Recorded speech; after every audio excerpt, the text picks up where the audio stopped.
The Bogey-Beast. There was once a woman who was very, very cheerful, though she had little to make her so, for she was old and poor and lonely. She lived in a little bit of a cottage and earned a scant living by running errands for her neighbors, getting a bite here, a sup there, as reward for her services. So she made shift to get on, and always looked spry and cheery as if she had not a want in the world. Now, one summer evening, as she was trotting, full of smiles as ever, along the high road to her hovel, what should she see but a big black pot lying in the ditch? "Goodness me!" she cried. "That would be just the very thing for me if only I had something to put it in. But I haven't. Now who could have left it in the ditch?" And she looked about her, expecting the owner would not be far off, but she could see nobody. "Maybe there is a hole in it," she went on, "and that's why it has been cast away. But it would do fine to put a flower in for my window, so I'll just take it home with me." And with that she lifted the lid and looked inside. "Mercy me!" she cried, fair amazed. "If it isn't full of gold pieces! Well, here's luck!" And so it was, brimful of great gold coins. Well, at first she simply stood stock still, wondering if she was standing on her head or her heels. Then she began saying, "Lawks, but I do feel rich. I feel awful rich." After she had said this many times, she began to wonder how she was to get her treasure home. It was too heavy for her to carry, and she could see no better way than to tie the end of her shawl to it and drag it behind her like a go-cart. "It will soon be dark," she said to herself as she trotted along. "So much the better. The neighbors will not see what I'm bringing home, and I shall have all the night to myself, and be able to think what I'll do. Mayhap I'll buy a grand house, and just sit by the fire with a cup of tea and do no work at all like a queen. Or maybe I'll bury it at the garden foot, and just keep a little bit in the old china teapot on the chimney-piece. Or maybe... Goody! Goody! I feel that grand I don't know myself." By this time she was a bit tired of dragging such a heavy weight, and, stopping to rest a while, turned to look at her treasure. And lo! It wasn't a pot of gold at all. It was nothing but a lump of silver. She stared at it, and rubbed her eyes, and stared at it again. "Well, I never," she said at last. "And me thinking it was a pot of gold. I must have been dreaming. But this is luck. Silver is far less trouble, easier to mind, and not so easy stolen. Them gold pieces would have been the death of me, and with this great lump of silver—" So she went off again, planning what she would do, and feeling as rich, until, becoming a bit tired again, she stopped to rest and gave a look round to see if her treasure was safe. And she saw nothing but a great lump of iron. "Well, I never," says she again, "and I'm mistaking it for silver. I must have been dreaming. But this is luck. It's real convenient. I can get penny pieces for old iron, and penny pieces are a deal handier for me than your gold and silver. Why, I should have never slept a wink for fear of being robbed. But a penny piece comes in useful, and I shall sell that iron for a lot and be real rich, rolling rich." So on she trotted, full of plans as to how she would spend her penny pieces, till once more she stopped to rest and looked round to see if her treasure was safe. And this time she saw nothing but a big stone. "Well, I never!" she cried, full of smiles. "And to think I mistook it for iron! Oh, I must have been dreaming. But here's luck indeed, and me wanting a stone terrible bad to stick open the gate. But it's a change for the better. It's a fine thing to have good luck." So, all in a hurry to see how the stone would keep the gate open, she trotted off down the hill till she came to her own cottage. She unlatched the gate, and then turned to unfasten her shawl from the stone which lay on the path behind her. Aye, it was a stone, sure enough. There was plenty light to see it lying there, douce and peaceable as a stone should.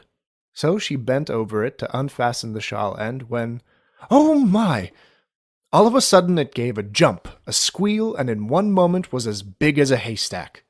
Then it let down 4 great lanky legs and threw out 2 long ears, flourished a great long tail, and romped off, kicking and squealing and whinnying and laughing like a naughty, mischievous boy. The old woman stared after it till it was fairly out of sight, and then she burst out laughing too. "Well," she chuckled, "I am in luck. Quite the luckiest body hereabouts.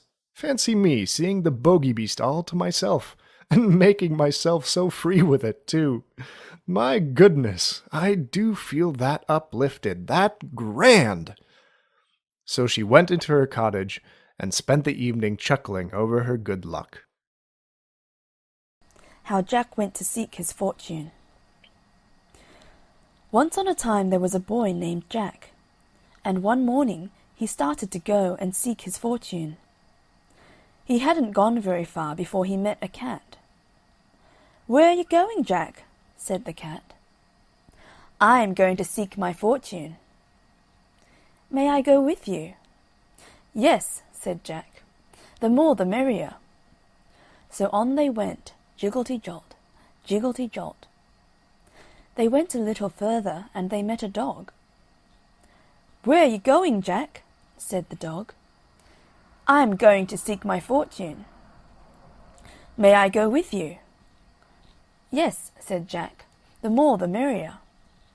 So on they went, jiggelty-jolt, jiggelty-jolt. They went a little further, and they met a goat.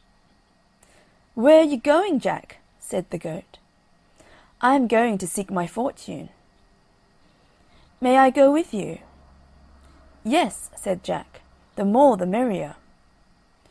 So on they went, jiggelty-jolt, jiggelty-jolt. They went a little further, and they met a bull. "Where are you going, Jack?" said the bull.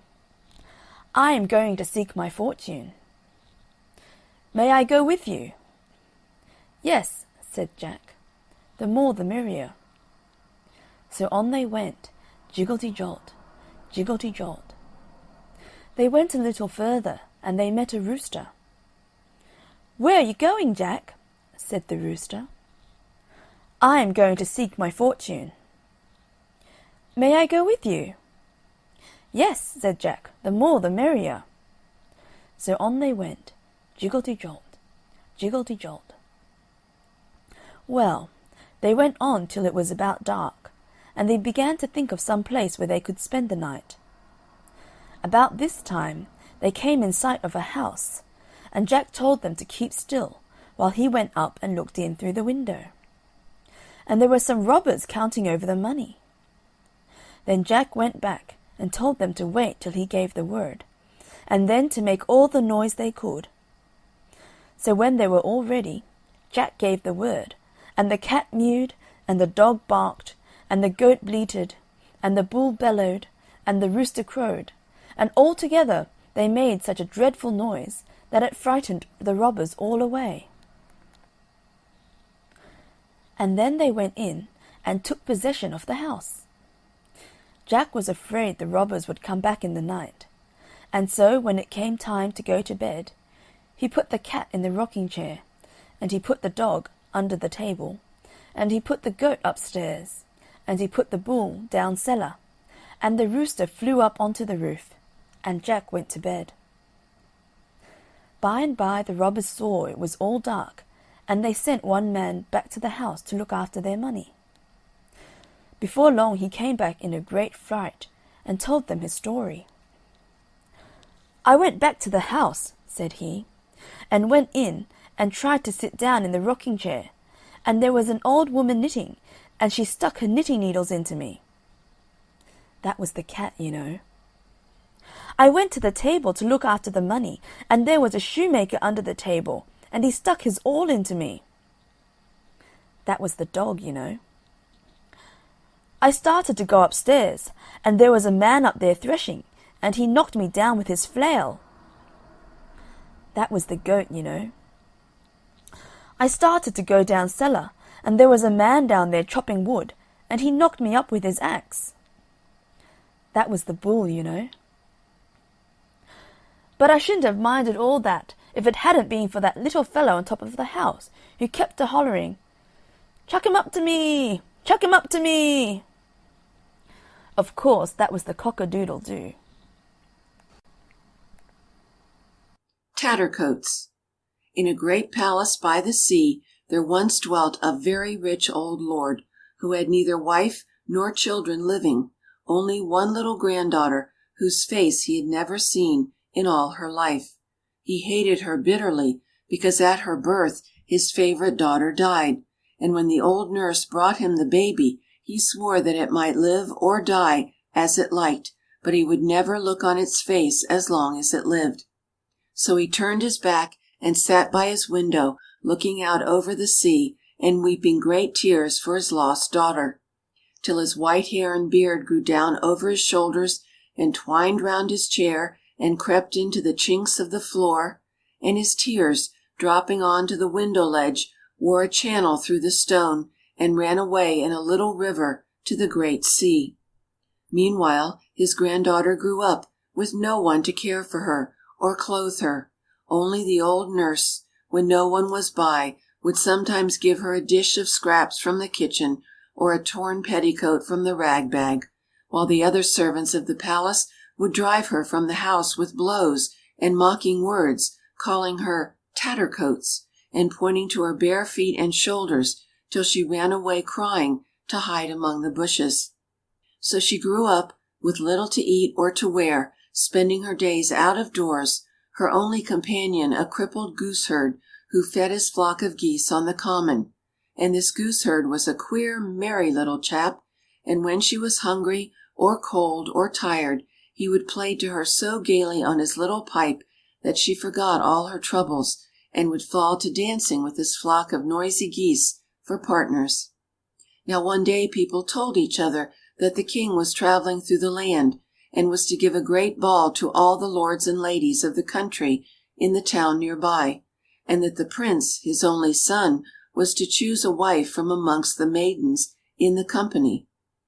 In due time one of the royal invitations to the ball was brought to the palace by the sea, and the servants carried it up to the old lord, who still sat by his window, wrapped in his long white hair, and weeping into the little river that was fed by his tears. But when he heard the king's command, he dried his eyes, and bade them bring shears to cut him loose, for his hair had bound him a fast prisoner, and he could not move. And then he sent them for rich clothes and jewels, which he put on, and he ordered them to saddle the white horse with gold and silk, that he might ride to meet the king, but he quite forgot he had a granddaughter to take to the ball. Meanwhile Tattercoats sat by the kitchen door weeping, because she could not go to see the grand doings, and when the old nurse heard her crying, she went to the lord of the palace and begged him to take his granddaughter with him to the king's ball. But he only frowned and told her to be silent, while the servants laughed and said, "Tattercoats is happy in her rags, playing with the gooseherd. Let her be, it is all she is fit for." A second and a third time the old nurse begged him to let the girl go with him, but she was answered only by black looks and fierce words, till she was driven from the room by the jeering servants, with blows and mocking words. Weeping over her ill success, the old nurse went to look for Tattercoats, but the girl had been turned from the door by the cook, and had run away to tell her friend the gooseherd how unhappy she was because she could not go to the king's ball. Now when the gooseherd had listened to her story, he bade her cheer up, and proposed that they should go together into the town to see the king, and all the fine things. And when she looked sorrowfully down at her rags and bare feet, he played a note or two upon his pipe, so gay and merry that she forgot all about her tears and her troubles, and before she well knew, the gooseherd had taken her by the hand, and she and he and the geese before them were dancing down the road towards the town. "Even cripples can dance when they choose," said the gooseherd. Before they had gone very far, a handsome young man, splendidly dressed, riding up, stopped to ask the way to the castle where the king was staying, and when he found that they too were going thither, he got off his horse and walked beside them along the road. "You seem merry folk," he said, "and will be good company." "Good company indeed," said the gooseherd, and played a new tune that was not a dance. It was a curious tune, and it made the strange young man stare and stare and stare at Tattercoats till he couldn't see her rags, till he couldn't, to tell the truth, see anything but her beautiful face. Then he said, "You are the most beautiful maiden in the world. Will you marry me?" Then the gooseherd smiled to himself and played sweeter than ever. But Tattercoats laughed. "Not I," said she. "You would be finely put to shame, and so would I be, if you took a goose girl for your wife. Go and ask one of the great ladies you will see tonight at the king's ball, and do not flout poor Tattercoats." But the more she refused him, the sweeter the pipe played, and the deeper the young man fell in love, till at last he begged her to come that night at 12 to the king's ball, just as she was, with the gooseherd and his geese, in her torn petticoat and bare feet, and see if he wouldn't dance with her before the king, and the lords and ladies, and present her to them all, as his dear and honoured bride. Now at first Tattercoats said she would not, but the gooseherd said, "Take fortune when it comes, little one." So when night came, and the hall in the castle was full of light and music, and the lords and ladies were dancing before the king, just as the clock struck 12, Tattercoats and the gooseherd, followed by his flock of noisy geese, hissing and swaying their heads, entered at the great doors, and walked straight up the ballroom, while on either side the ladies whispered, the lords laughed, and the king, seated at the far end, stared in amazement. But as they came in front of the throne, Tattercoats' lover rose from beside the king and came to meet her. Taking her by the hand, he kissed her thrice before them all, and turned to the king. "Father," he said, for it was the prince himself, "I have made my choice, and here is my bride, the loveliest girl in all the land, and the sweetest as well." Before he had finished speaking, the gooseherd had put his pipe to his lips and played a few notes that sounded like a bird singing far off in the woods. And as he played, Tattercoats' rags were changed to shining robes sewn with glittering jewels, a golden crown lay upon her golden hair, and the flock of geese behind her became a crowd of dainty pages bearing her long train. And as the king rose to greet her, as his daughter the trumpets sounded loudly in honor of the new princess, and the people outside in the street said to each other, "Ah, now the prince has chosen for his wife the loveliest girl in all the land." But the gooseherd was never seen again, and no one knew what became of him, while the old lord went home once more to his palace by the sea, for he could not stay at court when he had sworn never to look on his granddaughter's face. So there he sits still by his window. If you could only see him, as you may some day, weeping more bitterly than ever, and his white hair has bound him to the stones, and the river of his tears runs away to the great sea. The Three Feathers. Once upon a time there lived a girl who was wooed and married by a man she never saw, for he came a courting her after nightfall, and when they were married he never came home till it was dark, and always left before dawn. Still he was good and kind to her, giving her everything her heart could desire, so she was well content for a while. But after a bit, some of her friends, doubtless full of envy for her good luck, began to whisper that the unseen husband must have something dreadful the matter with him, which made him averse to be seen. Now from the very beginning the girl had wondered why her lover did not come a courting her as the other girls' lovers came, openly and by day, and though at first she paid no heed to her neighbours' nods and winks, she began at last to think that there might be something in what they said.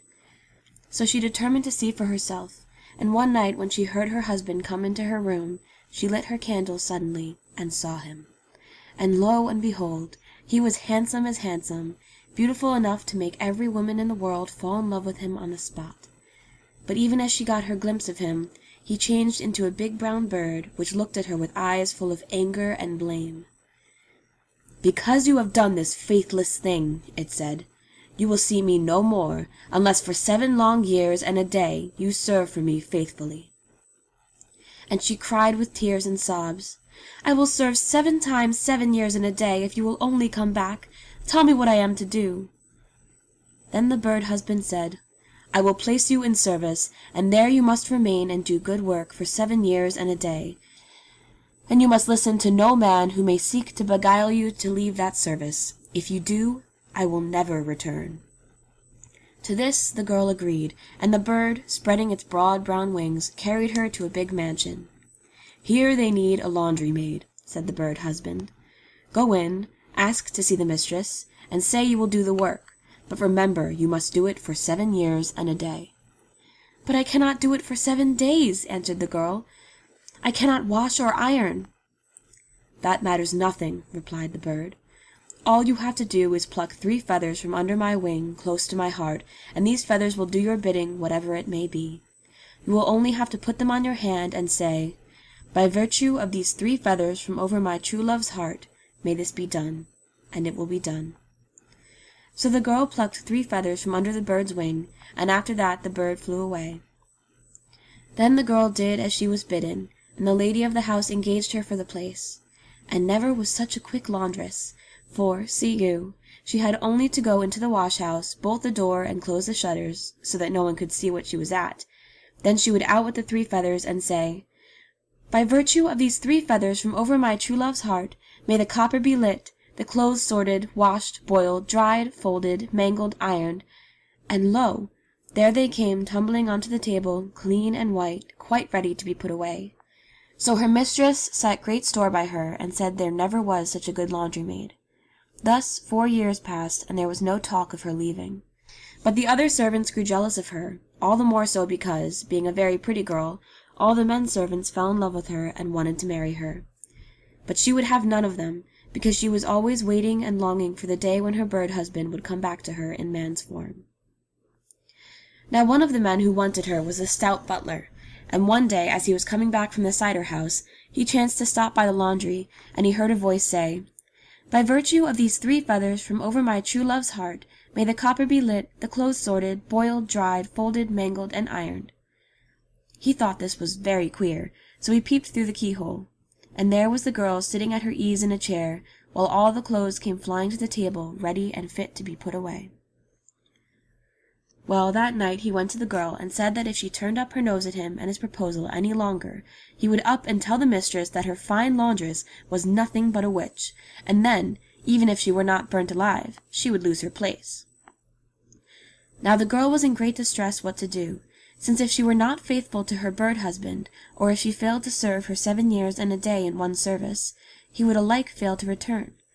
So she made an excuse by saying she could think of no one who did not give her enough money to satisfy her. At this the stout butler laughed. "Money," said he, "I have 70 pounds laid by with master. Won't that satisfy thee?" "Happen it would," she replied. So the very next night the butler came to her with the 70 pounds in golden sovereigns, and she held out her apron and took them, saying she was content, for she had thought of a plan. Now as they were going upstairs together, she stopped and said, "Mr. Butler, excuse me for a minute. I have left the shutters of the wash-house open, and I must shut them, or they will be banging all night and disturb master and missus." Now though the butler was stout and beginning to grow old, he was anxious to seem young and gallant, so he said at once, "Excuse me, my beauty, you shall not go. I will go and shut them. I shan't be a moment." So off he set, and no sooner had he gone than she out with her 3 feathers, and putting them on her hand, said in a hurry, "By virtue of the 3 feathers from over my true love's heart, may the shutters never cease banging till morning, and may Mr. Butler's hand be busy trying to shut them." And so it happened. Mr. Butler shut the shutters, but there they were hanging open again. Then he shut them once more, and this time they hit him on the face as they flew open. Yet he couldn't stop. He had to go on. So there he was the whole livelong night. Such a cursing and banging and swearing and shutting never was until dawn came, and, too tired to be really angry, he crept back to his bed, resolving that come what might he would not tell what had happened to him, and thus get the laugh on him. So he kept his own counsel, and the girl kept the 70 pounds, and laughed in her sleeve at her would-be lover. Now after a time the coachman, a spruce middle-aged man, who had long wanted to marry the clever, pretty laundry-maid, going to the pump to get water for his horses, overheard her giving orders to the 3 feathers, and peeping through the keyhole as the butler had done, saw her sitting at her ease in a chair, while the clothes, all washed and ironed and mangled, came flying to the table. So, just as the butler had done, he went to the girl and said, "I have you now, my pretty. Don't dare to turn up your nose at me, for if you do, I'll tell mistress you are a witch." Then the girl said, quite calmly, "I look on none who has no money." "If that is all," replied the coachman, "I have 40 pounds laid by with master. That I'll bring and ask for payment tomorrow night." So when the night came, the girl held out her apron for the money, and as she was going up the stairs, she stopped suddenly and said, "Goody me! I've left my clothes on the line. Stop a bit, till I fetch them in." Now the coachman was really a very polite fellow, so he said at once, "Let me go. It is a cold, windy night, and you'll be catching your death." So off he went, and the girl out with her feathers and said, "By virtue of the 3 feathers from over my true love's heart, may the clothes slash and blow about till dawn, and may Mr. Coachman not be able to gather them up or take his hand from the job." And when she had said this, she went quietly to bed, for she knew what would happen. And sure enough, it did. Never was such a night as Mr. Coachman spent with the wet clothes flittering and fluttering about his ears, and the sheets wrapping him into a bundle and tripping him up, while the towels slashed at his legs. But though he smarted all over, he had to go on till dawn came, and then a very weary, woebegone coachman couldn't even creep away to his bed, for he had to feed and water his horses. And he also kept his own counsel, for fear of the laugh going against him. So the clever laundry maid put the 40 pounds with the 70 in her box, and went on with her work gaily. But after a time the footman, who was quite an honest lad, and truly in love, going by the laundry, peeped through the keyhole to get a glimpse of his dearest dear, and what should he see but her sitting at her ease in a chair, and the clothes coming all ready, folded and ironed, onto the table. Now when he saw this, he was greatly troubled. So he went to his master and drew out all his savings, and then he went to the girl and told her that he would have to tell the mistress what he had seen, unless she consented to marry him. "You see," he said, "I have been with master this while back, and have saved up this bit, and you have been here this long while back, and must have saved as well. So let us put the 2 together and make a home, or else stay on at service as pleases you." Well, she tried to put him off, but he insisted so much that at last she said, "James, there's a dear, run down to the cellar and fetch me a drop of brandy. You've made me feel so queer." And when he had gone, she out with her 3 feathers and said, "By virtue of the 3 feathers from over my true love's heart, may James not be able to pour the brandy straight, except down his throat." Well, so it happened. Try as he would, James could not get the brandy into the glass. It splashed a few drops into it, then it trickled over his hand, and fell on the floor. And so it went on, till he grew so tired that he thought he needed a dram himself. So he tossed off the few drops and began again, but he fared no better. So he took another little dram and went on and on and on, till he got quite fuddled. And who should come down into the cellar but his master, to know what the smell of brandy meant.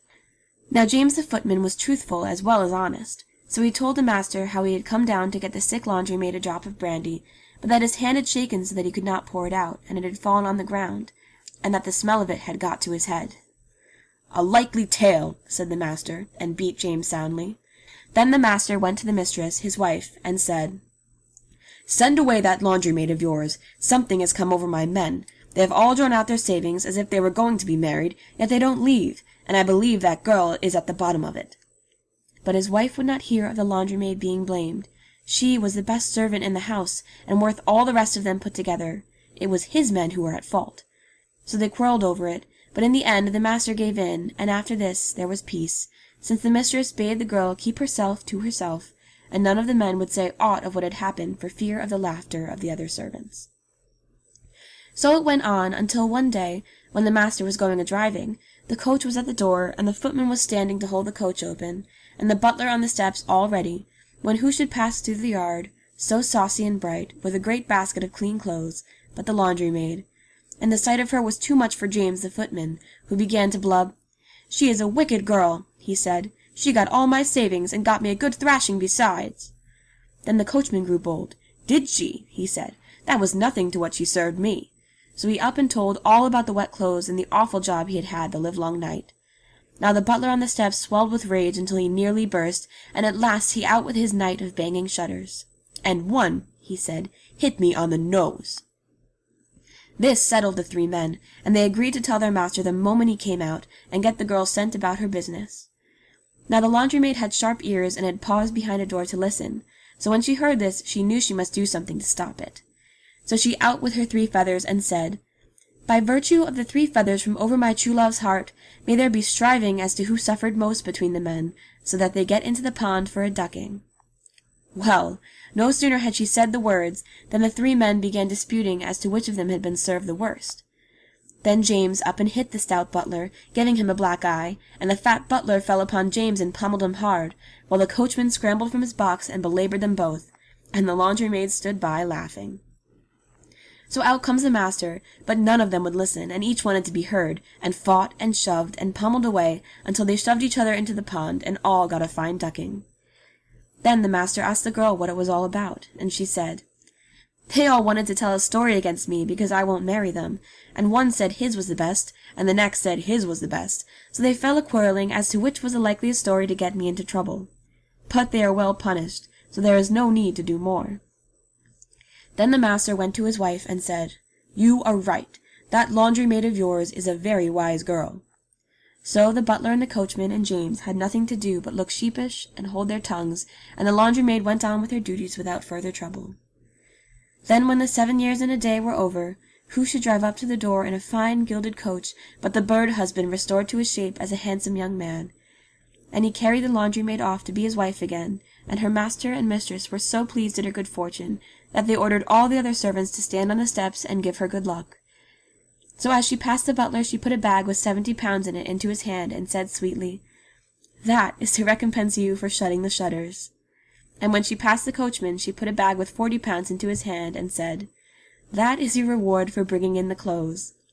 But when she passed the footman she gave him a bag with 100 pounds in it, and laughed, saying, "That is for the drop of brandy you never brought me." So she drove off with her handsome husband, and lived happily ever after.